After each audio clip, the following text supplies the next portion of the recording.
Assalomu alaykum, hurmatli ustozlar hamda olimpiadachi yoshlar.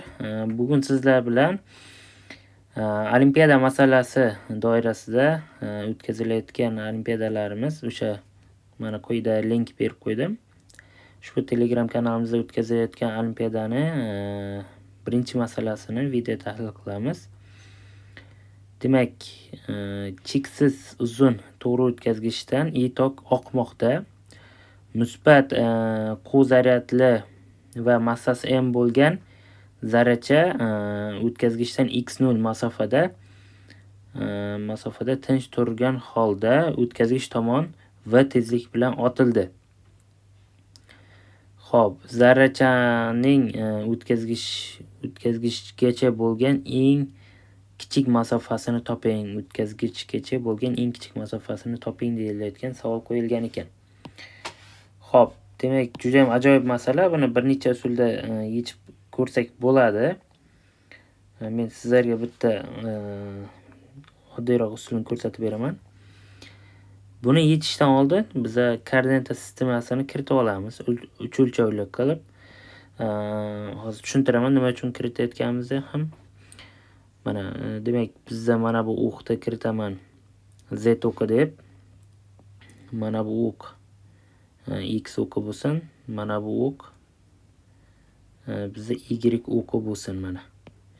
Y mana bu o'q X o'qi va mana bu o'q Z o'qi deb kiritib olaman. Xo'p, endi masalani o'zimiz tuzyapmiz, sekin-sekin masalalar tuzilib boryapti. Demak, bu masala ham shunaqa kreativligi bor. Tekta joyda vektor ishlatishimizga to'g'ri keladi, vektor xossalardan foydalanishimizga to'g'ri keladi. Ana endi yana bitta asosiy narsa, o'tkazgichni aytaylik, mana bu Y o'qida joylashtiraman. O'tkazgich simni mana bu Y o'qida joylashtirsam, mana qisqaroq qilib chizaman. O'zi bu cheksiz uzun sim deb qabul qilsalaringiz bo'ladi. I tok yo'nalishini men Y o'qida deb qarayman mana. I tok Y o'qi bo'yicha oqmoqda mana shu tekislikda. Xo'p, ana endi qanaqadir x0 masofada turgan mana bu zarracha, aytaylik mana bu yerda x0 masofada turibdi. Mana x0 masofada turibdi. M massali zaryadi quv bo'lgan zarrachaga, musbat zarracha, demak zaryadli zarrachaga mana bu x o'qiga qarshi deylik, x0 masofada turibdi mana. Mana bu nimadan? Dastlabki masofasi mana bunday shtrixlab ko'rsataman. Shtrixlab bu masofamiz, demak bizda mana bu masofamiz dastlab x0 masofada turibdi. Bunga mana bu yo'nalishda o'sha x o'qiga qarshi deb tanlab olamiz. Qanaqadir v tezlik berildi. V tezlik berilsa, chizmada ko'rsatyapman. Birinchi navbatda mana bu tokda, to'g'ri tokda Y o'qi bo'yicha, ya'ni bunday chizma, ya'ni mana bu qog'oz tekisligidan bizga qarab kelayotgan tok bo'lsa, qog'oz tekisligidan bizga qarab kelayotgan tokda o'sha zaryadli zarracha tomondagi hosil qilayotgan magnit maydonining yo'nalishini aniqlab olishimiz kerak bo'ladi. Mana shu x y tekislikda bitta o'tkazgich yotibdi, mana Y o'qiga qarab. Uni magnit maydoni mana bu tomonda, ya'ni mana shu x y tekislikda qaysi tomonga qarab yo'naladi? Z o'qiga qarab yo'naladi. Ya'ni chizma tekisligida mana tekislikdan yuqoriga qarab yo'naladi. Endi biz yuqoridan qaraydigan bo'lsak, demak bizga qarab kelayotganday bo'ladi. Mana bu nuqta ko'rinishda bo'ladi B. Mana shu yerda hamma joyda bir xil bo'ladi. Ya'ni buni yo'nalishi mana shu joyda Z o'qiga qarab yo'nalgan. Demak, yozishim mumkin B'miz bizda B Z deb kiritishim mumkin. Shunda demak bizda B X bu 0 ga teng. Magnit maydonimiz mana shu zarracha harakat qilayotgan tekislikda x y tekislikda yuqoriga qarab yo'nalgan. Buni kiritib oldim. Z o'qi bo'ylab yo'nalgan. Mana kiritib oldim. Demak, buni yozib olsak bo'ladi. BZ nimaga tengligini, BZ nimaga teng? Demak, qanaqadir x masofagacha kelsin. Mana bu yergacha kelgan momentda zarrachamiz, zarrachamiz mana bu nimadan x masofagacha yaqinlashgan momentda qandaydir x masofagacha deylik. Demak, buni magnit maydoni mu0 i taqsim to'g'ri tokning magnit maydoni x edi, to'g'rimi? 2px, ya'ni mu0 i taqsim 2px. Bu z o'qi bo'yicha yo'nalganligi uchun shu ko'rinishda belgilab oldik. Xo'p, juda ham yaxshi. Ana endi z o'qi bo'yicha yo'nalyapti ekan. Bilamiz, musbat zaryadli zarracha uchun chap qo'limizda demak kaftiga magnit maydon kiruvchi yo'nalishda 4 ta barmog'imiz tezlik yo'nalishini ko'rsatsa, demak bizda ko'rinib turibdiki, Lorentz kuchimiz, o'sha zaryadli zarraga ta'sir qilayotgan Lorentz kuchimiz qaysi yo'nalishda yo'nalyapti? Y o'qiga qarshi yo'nalishda yo'nalyapti. Y o'qiga qarshi. Demak, zaryadli zarramiz mana bu yo'nalishda kelib turib, mana bu yo'nalishda kelib turib, mana bunday burilib ketar ekan. Mana bunday burilib ketadi. Ya'ni mana shu yo'nalishda kelib turib, zaryadli zarramiz shunday burilib mana shu yo'nalishda ketadi. Demak, ta'sir qilayotgan kuchimiz Y o'qiga qarshi yo'nalgan ekan. Y o'qiga qarshi. Demak, biza birinchi navbatda qiladigan asosiy ishimiz tenglamani tuzib olishimiz kerak bo'ladi. Uning uchun bizlarda Lorentz kuchini vektor formasini yozadigan bo'lsam, bu Q demak V bilan B ni vektor ko'paytmasi bo'ladi. Demak, vektor ko'paytmani bilmaydiganlar uchun yana bir aytib o'taman. Ikkita vektorda vektor ko'paytmasi bo'lsa, buni biz determinant tuzib olsak bo'ladi. Masalan, pastdan yozaman. F barobar Qni ko'paytirib qo'yaman. Albatta, xo'p. Qni ko'paytirib qilib qo'yaman. Xo'p, EJK vektorlar yozaman. EJK yo'naltiruvchi vektorlar. Uchuvchi bo'lgani uchun EJK ni qo'yaman. Demak, birinchi V kelyapti. V ni komponentlarini yozaman. Demak, Vx bo'ladi, Vy bo'ladi, Vz bo'ladi.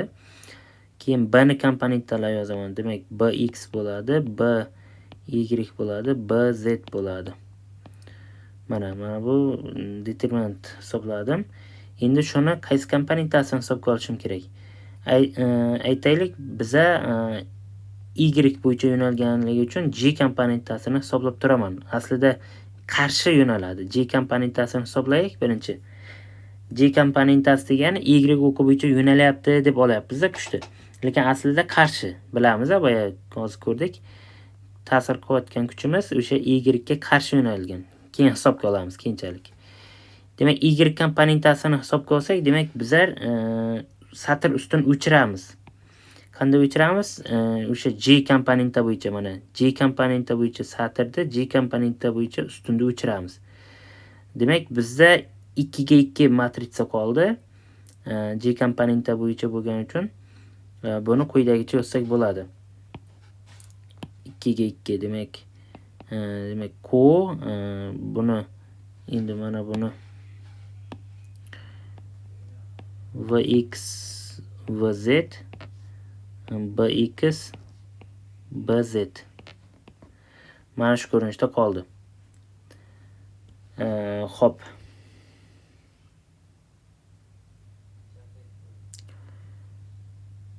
Xo'sh. Ana endi bitta narsani hisobga olishimiz kerak.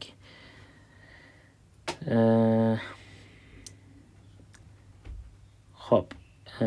Hozir bizda Bx'imiz 0 da. Bx'imiz 0 ga teng. Demak, Vz'imiz ham 0 ga teng-da. Z o'qi bo'yicha tezlik yo'q. Dastlab bizda faqat x o'qi bo'yicha tezligimiz bor. x o'qi bo'yicha dastlabki tezligi v ga teng, keyin nima bo'yicha bor? Z bo'yicha magnit maydon bor. Demak, buni hisoblaydigan bo'lsak, barobar. Demak, barobar qo'yaman mana bu yerda. Buni hisoblaydigan bo'lsam, q ko'paytiruv v(x) ko'paytiruv bz bo'lar ekan. Demak, f(y)imiz q ko'paytiruv v(x) ko'paytiruv bz bo'lar ekan. v(x) ko'paytiruv bz. Ana endi mana shu ko'rinishda bo'ladi. Xo'p. Endi e'tibor beramiz. Biza vx deganimiz x koordinatasini kamayish yo'nalishi bo'yicha yo'nalyapti, to'g'rimi? Minus dx taqsim dt ni hisobga olamiz. Minus dx taqsim dt. bz z o'qi bo'yicha ketyapti, bu aniq. Fy o'rniga men Fy o'rniga Newtonning ikkinchi qonuni bo'yicha m dv taqsim dt deb yozsam bo'ladi. dv taqsim dt. Xo'p, demak yozaman m dv taqsim dt barobar q ko'paytiruv bz o'rniga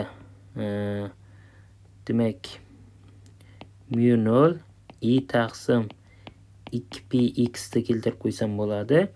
Vx o'rniga mana bu yerda minus dx taqsim dt ni keltirib qo'ysam bo'ladi. dt lar qisqarib ketadi ikki tomondan. dt lar qisqarib ketsa, demak m d xo'p, mana bu yerda minus bu yoqqa o'tkazaman. dv barobar mu 0 I q taqsim 2p keyin mana bu yerda dx taqsim x. Xo'p, 2p ni bu yoqqa tenglamani chap tomoniga olib o'tsam bo'lib, demak minus 2p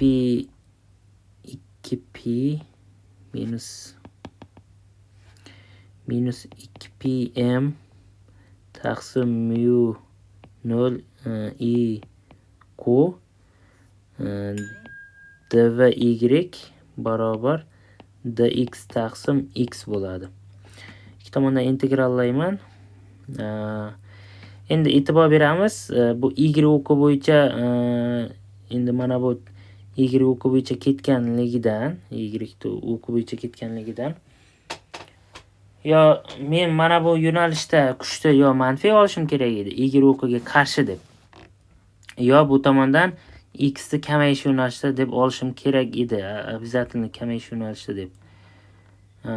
Xo'p. Mana shuni shunday olsak bo'lar ekan, menimcha. Mana bu dx taqsim dt bo'yicha kelyapti. Mana bu yerda dx taqsim dt bo'yicha. Kuchni manfiy olaman, chunki y o'qiga qarama-qarshi yo'nalganligi uchun. Mana bu yerda minus bilan olaman kuchni. Minus ishora bilan olaman. Bo'ldi, endi menimcha tenglamamiz to'g'ri bo'ldi. Chunki y o'qi bu yoqqa qarab ketyapti, tok yo'nalishida, demak tokka qarshi ekan. Shunga qarshi yo'nalishda-da. Xo'p. Ana endi tezligimiz y ga qarshi-da endi. Umuman olganda tezligimiz y o'qiga qarshi yo'nalyapti. Shunday deb olsak ham bo'ladi. Tezligimiz y o'qiga qarshi yo'nalganligi uchun shunday olsak ham bo'ladi. Xo'p. Keyin agar biz dastlabki momentda t teng 0 paytini bilamiz. Endi integrallaganimizda mana bu dv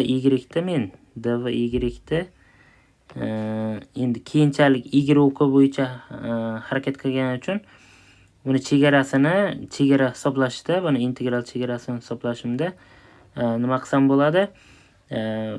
To'g'ridan to'g'ri v deb ketsam bo'ladi. Chunki dastlab x o'qi bo'yicha v bilan kelayotgandik-ku. Keyin burilgandan so'ng y o'qi bo'yicha y ga qarshi yo'nalsa ham baribir tezligi v ni saqlaydi. Shunday desak bo'ladi. Xo'p, demak ikki tomonni integrallayman. Minus 2p m taqsim mu 0 I ko'paytiruv q integral dv y ni nimadan nimagacha deb integrallayman? Aytaylik 0 dan qanaqadir v gacha deb integrallayman. Bu yog'i dx taqsim x integrali x 0 dan qanaqadir x minimumgacha deb olaman. X minimumgacha. Buni integralni hisoblaydigan bo'lsam, x minimum barobar x 0 ko'paytiruv eksponensiyada minus 2pi mv taqsim mu 0 i ko'paytiruv q ko'rinishda bo'ladi. I ko'paytiruv q ko'rinishda. Mana bunaqa ko'rinishda hisoblasak ham bo'ladi. Bu yerda keyin o'zini vektor ko'paytmadan foydalanib ishlasak ham bo'lardi aslida.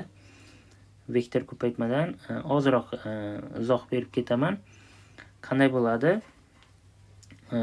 V ni biz V ni x, y tekislikdagi komponentasini olaman. Mamday. Bu birinchi usulda ozroq nima tushuncha beraman. Lorentz kuchini o'sha kuchni hisoblashimda. Xo'p, f barobar v ni olishim kerak bo'ladi. Aytaylik, q ni ko'paytiraman. V ni i ko'paytiruv i vektor ko'paytiruv v x plus g vektor ko'paytiruv v y. Dastlab zarracha harakat qilayotganda bu x, y tekislik bo'yicha harakat qilyapti-da, mana zarracha.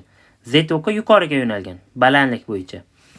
Demak, yuqoriga yo'nalgan, demak, Z o'qi yuqoriga yo'nalganligi hisobiga magnit maydonimiz ham pastdan yuqoriga qaraganimizda Z o'qi bo'yicha yo'nalganligi uchun uni vektor ko'paytma qilaman. Mu 0 i taqsim 2pi x k vektor deb qo'yaman mana. Mana shu ko'rinishda vektor ko'paytma kelyapti-da bu yerda. Keyin mana bu ko'paytmani ochib chiqaman. Agar ketma-ket ko'paytirishda i dan g i ko'paytgan i vektor ko'paytiruv g vektorning ko'paytmasi bu k vektorni beradi. G vektordan ko'paytirsam k vektorga qarab demak, ketma-ket ko'paytirishda i dan g ga qarab ko'paytirsam k vektorni berish kerak. Demak, joyini almashtirsam minus k vektorni berish kerak. Agar g dan i ga qarab ko'paytirsam minus k vektorni berish kerak. O'sha vektor ko'paytma xossasiga ko'ra mana bu ochiladi. Yoki i dan k ga qarab ko'paytirsam, i vektordan k vektorga qarab ko'paytirsam, vektor ko'paytma bu minus g vektorni beradi, minusdan.